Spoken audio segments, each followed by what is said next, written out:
Hey everyone, welcome back to my channel. My name is Mackenzie if you're new to my channel, and for today's video I'm going to be showing you high-end products that I regret purchasing, so I'm not going to be repurchasing these products in the future because I see no point if I don't like them.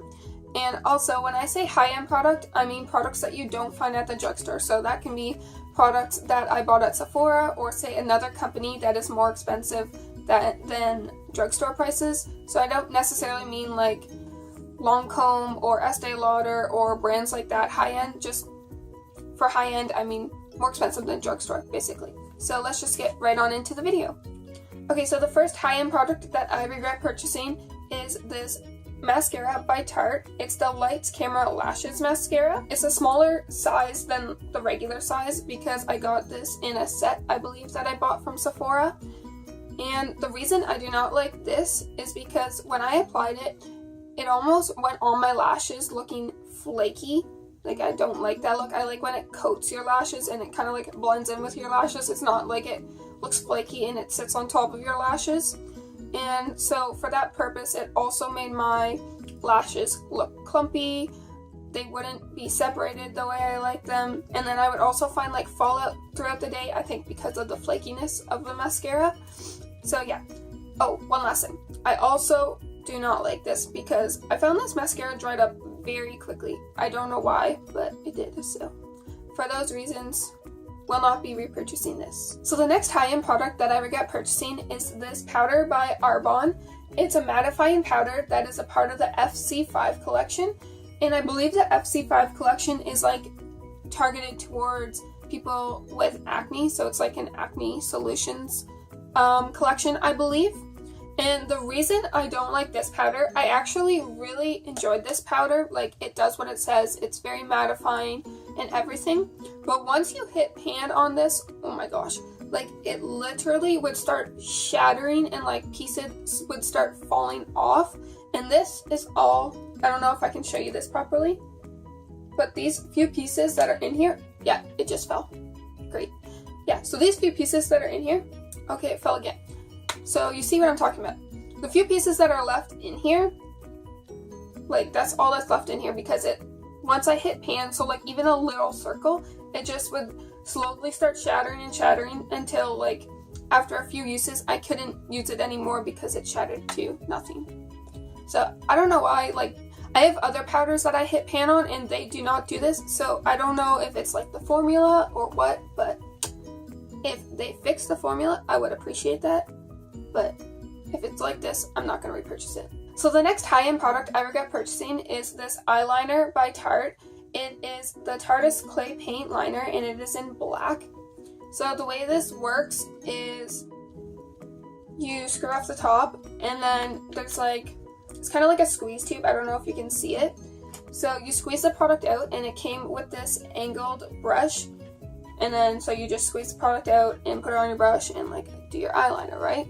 Well, I've only used this product once, and the reason for that is the first time I used it, so you're supposed to squeeze the product out, right? I squeeze it a little bit, and I'm like, what? Like, there's no product coming out. So I squeeze it a little bit harder, and there's still no product coming out. So I'm like, what? So I look in it. I make sure there's no seal. Like, I looked in it and everything. There was no seal to, like, stop the product from coming out. So I'm like, okay, maybe I'm not giving it enough force. So I push a little bit harder, and the eyeliner in this literally exploded because I have like a wall behind me.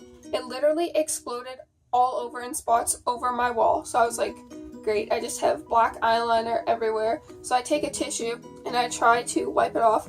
Bad decision. It's literally smeared all over my wall. So then I was like, oh, this is an eye product. Maybe if I take eye makeup remover on like a cotton pad and like wipe my wall with it, maybe it'll come off and praise like it did.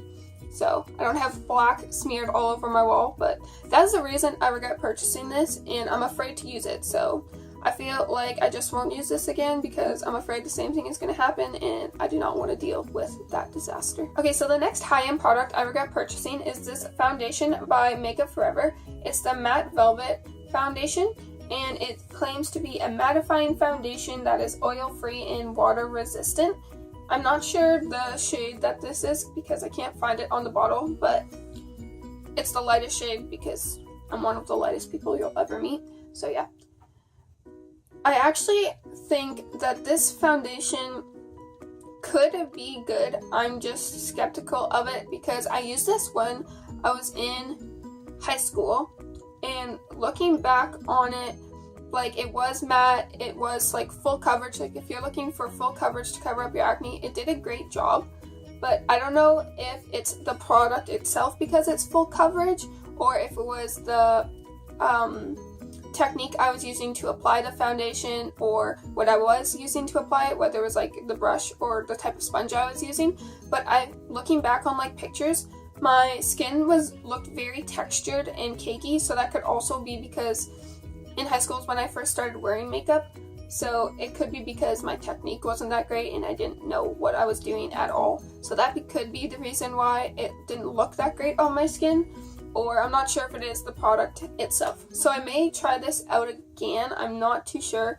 But if it does make my skin look like that, I definitely will not be repurchasing it because I do not like that look. So the last high-end product that I regret purchasing is this powder by NARS. It just comes in this little case. And I think the reason it comes in this little case is because NARS is one of the more expensive brands that they sell at Sephora, so their stuff is, I guess you would say, higher quality. So it comes in this little case, and in it you get the compact with the powder as well as this. I don't know if you wouldn't call this a puff. I don't think so, but it's like the same purpose. You're supposed to like put this in the powder and apply it to your face, but it's kind of just like this weird. Feels like this weird velvety fabric.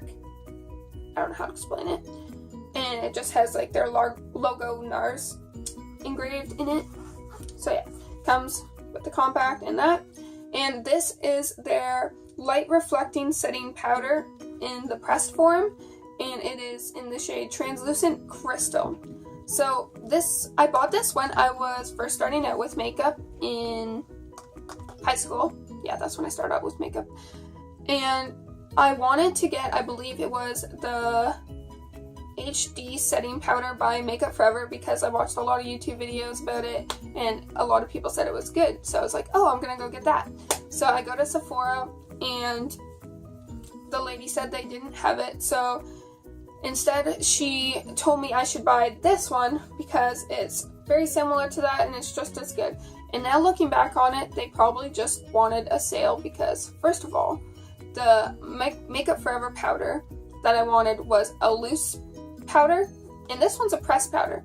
So you would think that the sales associate would direct me towards a loose setting powder and not like a pressed one. Because that's what I was going for. Because I wanted to like set under my eyes and stuff because, you know, those reasons. Anyways, so I got this and it's kind of like, I have used this a lot because I got it in high school and I'm realizing now that it really didn't do much for me, if that makes sense. So the compact comes with like a mirror, which I'm going to hide so it doesn't blind you. And then I have used this a lot, as you can see, it's like Hit Pan. But it's pretty much this like white pressed powder with like, kind of has like a little bit of like, I wouldn't say sparkles because they're very fine milled, but like shimmer in it. So, I don't know. I found just, it didn't really do much for my skin. Like, I found, like, I was just putting this on, but the powder didn't really keep my makeup on longer. It didn't even feel like I was putting anything on my skin. I don't know if it's that because, like, when I picked up the product, it felt like no product was coming off, even though it has. So, I don't know. I feel like I spent a lot of money on a product that really didn't do much, if that makes sense. So, for that reason, I will not be repurchasing this because this was expensive. Like, I'm not sure the exact price, but this is one of the more expensive powders that I have ever bought. So, yeah. For that reason, I won't be repurchasing this product. So those are all of the high-end products that I regret purchasing. And if you like this video, make sure to give it a thumbs up as well as subscribe. That will notify you when I upload a new video. And normally I upload my videos on Mondays. But recently, the past couple of weeks, I haven't uploaded as much because it was exam season for me, like, I'm in university, so I had a bunch of finals, and that was a very stressful time, and I did not have the time at all to create content or edit it. So from now on, they are going to be up on Monday, and now since I am done university for the summer, I get 4 months off. So I'm thinking of uploading more than once a week, so I'm gonna try for at least twice a week in the summer. So I'm not sure exactly what days, but I know for sure I'm gonna be uploading on Mondays, and I'll have to decide what other days I'm gonna be uploading on as well. So I'll make sure to let you know when I figure that out, and I'll see you next time. Bye guys.